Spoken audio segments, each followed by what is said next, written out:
And one last thing. We saw at the Tokyo Games the first transgender athlete, Laurel Hubbard, a weightlifter from New Zealand, born male but competing against women. In the end, though, she flopped. And it wasn't for a lack of strength that comes from being born male and having high testosterone. She just couldn't get her balance on two of the lifts.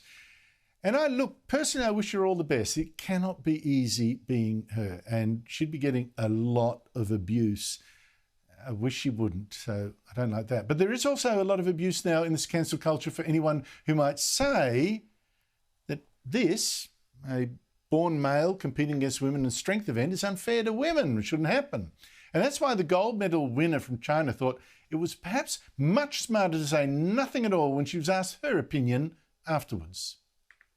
It was a historic night here with Laurel Hubbard competing as the first openly transgender in a individual event. And I was wondering, what you felt about that and what you felt that it took place in your sport.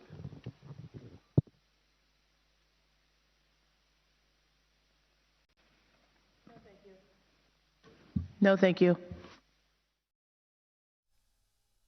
Well, we're also cowed now, aren't we, that still, I guess, Chinese, if it was a Chinese, I couldn't tell with all those masks. If it was her that was speaking, they've had a lot of practice in being told to shut up, haven't they? Now, one last thing, before we get to Alan Jones. I saw a protest today at Josh Frydenberg's office, the Treasurer.